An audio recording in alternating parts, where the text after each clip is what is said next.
Diane Mourglia-Swerdlow with another edition of Healthy Living for Expansions.com. Today we are going to make potato pie, which happens to be one of Stewart Swerdlow's most favorite side dishes. It's actually based on an old Eastern European recipe. So what I have done here is I've got my steamer going. You can see the water. I just put in an inch or two of water. This is a pasta steamer, but I use it for my vegetables. If you don't have this, of course, you can just boil your potatoes, or you could even bake them. It's up to you. But anyway, I like them steamed because it makes them nice and soft. So I've taken about 5 pounds of potatoes and cut them up here, just first into quarters and then into eighths. So I'll show you how that looks. Turn my steamer on high, and then once it gets going, you can of course adjust that and turn it down a little bit. So again, about 5 pounds of potatoes, and I just cut them in half and then in half and then in half. It makes it very easy. These happen to be russet potatoes. You can use any kind of potatoes that you want.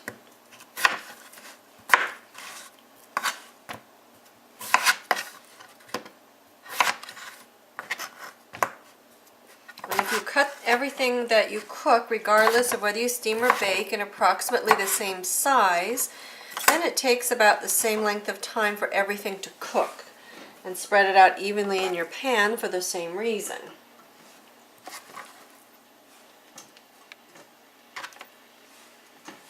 Okay, and one more. Now the nice thing about the potato pie is it's very versatile. It keeps for a long time, and which means you can eat it over 3 or 4 days. However, if you're one person, then you might want to make a smaller version. I'm going to put this in a 9 by 12 pan. You might want to choose a smaller type of pan with less potatoes. So all the potatoes are in. I'm just going to put this over and let these steam. Probably take it somewhere from 30 to 45 minutes, but when it's time, I've shown you how to do this before. You just take a knife or something sharp, and it should just easily go in. So right now, of course, they're raw, but we'll check them when it gets close to being done. Then I have a large frying pan here. I'm going to put in about 1/2 cup of olive oil for our next ingredient, which happens to be onions, and I have about 3 pounds of onions here, or about 6 medium-sized ones. And I just cut these up into pieces. I'm going to put my frying pan on, heat my oil, and put those on. And I'm just going to let them cook for actually, it doesn't really matter, but enough so they get golden and caramelized, and that makes your potato pie very sweet. So I usually start it at some point when I know I'm going to be around in the afternoon, so I can keep my eye on the onions. Now, if you work during the day and you're not out of your home as I am, you can always put this on in the evening, and then like after dinner even, and just let it simmer for a while and cook. And then you can use it the next day to put things together, or put it together later that night for the next night, or you can even put these in the freezer and then take them out whenever you need them. I'm also going to put in a few cloves of garlic, and you can do however much garlic that you like. It gives it a nice little flavor. And I'm going to just cover it with a lid a little bit and let it sit. Let me get my spatula. Actually, I'm going to just go like this a little bit so I make sure that it's adequately coated with oil. I'm going to put just a little bit in, maybe another tablespoon or 2. And just let it sit here and simmer and fry. And we'll come back, we'll check it in another 30-40 minutes and see how it's doing. But ultimately, you can leave it sit here for as long as you want, because the more that it sits and browns and caramelizes, the sweeter your potato pie is going to be. So we'll come back and check on everything in just a little bit. Let's take a check after about 35 minutes here. You can see how the onions have cooked down. And you might be tempted to quit, but we're going to leave them simmer for at least, I'm going to put on low, for at least another 30 to 40 minutes. And like I said, you really can let them simmer for about as long as you want, because they will keep cooking down and they will keep, as you can see, turning golden. That's the natural sugars coming out, caramelizing, and that's what's going to make your potato pie so flavorful when we get to putting everything together. So I'm going to let this simmer on low. I'm just kind of crack my lid a little bit and turn it on low. And let's check our potatoes over here. You can see the steam still rolling out.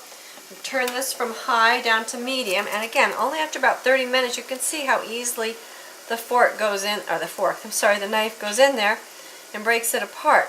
And at this point you can do a lot of things. Now I like them a little bit softer for what I'm going to use them for, so I'm going to let them go till they fall apart even just a little bit more.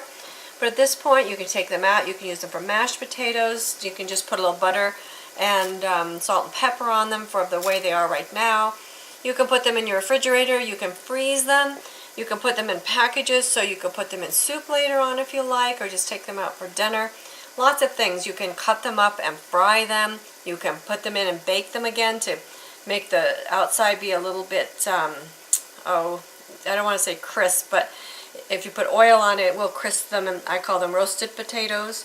So a lot of different things you can do with these, but I'm going to let them go about another 10-15 minutes.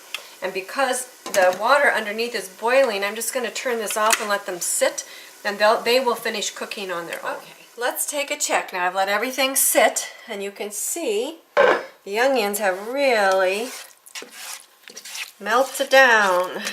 And you can see little pieces of garlic, which are nice, but this is the kind of golden brown you want to have in your potato pie, because this is what's going to give you a really wonderful sweet tasting pie. Your potatoes are very, very soft, as you can see right now. And I probably won't use all of them. I'm going to put these in to start with.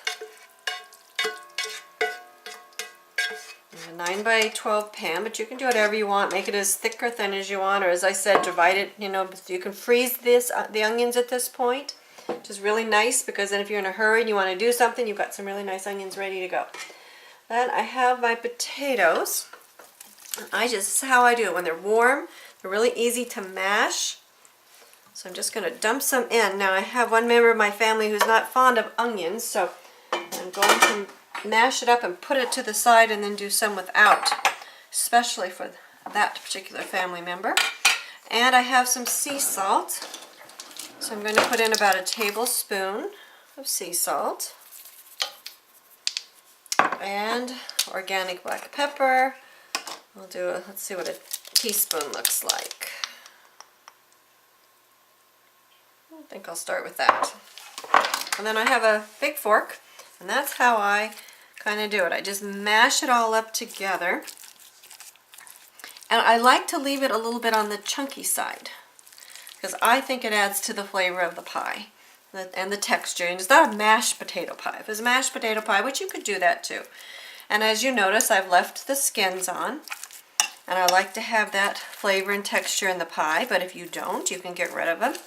Then because they're organic, I don't feel like I'm eating a bunch of chemicals and pesticides. So I'm happy.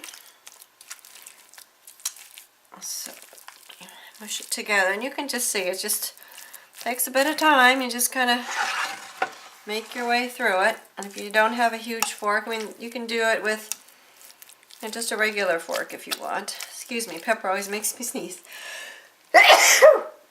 Excuse me. Alright.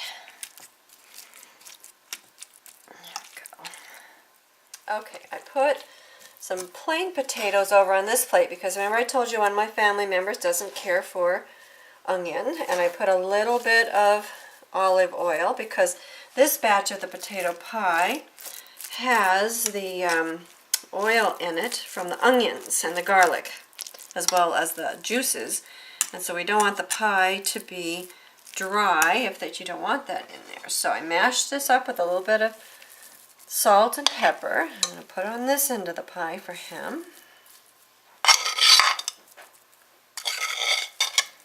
Well, you can say it's easy to do. just fill in this end of the dish. Mush everything down. This is how easy it is. And then what I'm going to do is I'm going to put some cheese on top. And then I'm going to cover it up with some plastic wrap and put it in my refrigerator. And then when I get ready to bake it, I'm going to bake it on 350 until, well, I'll take it out first to bring it to room temperature. And I'm going to bring it to about 350 and bake it for somewhere around 30 or 40 minutes. I just basically want the cheese on top to melt, and I want it to heat all the way through. So I'm going to take a little bit of the cheese now, and again, you can use any mix you want. This happens to be some smoked Amish cheddar, which is really nice. Got this down from Indiana, not too far from us, and it is hormone-free. So that's going on top. This is about 8 ounces of cheese, or a couple of cups. And you can put as much or little as you want on it. And this is a really nice side dish. And then once you bake it, you can either scoop it out with a spoon or you can use a spatula and cut it into squares. But it's a nice holiday dish, and as I said, it's a kind of an Eastern European dish that I learned from Stewart's family. It's one of his favorite side dishes, and it's delicious. So it's ready to pop in the oven, or as I said, I'm going to pop it in the refrigerator for the time being. So thank you very much for joining me, Diane Mourglia-Swerdlow, expansions.com.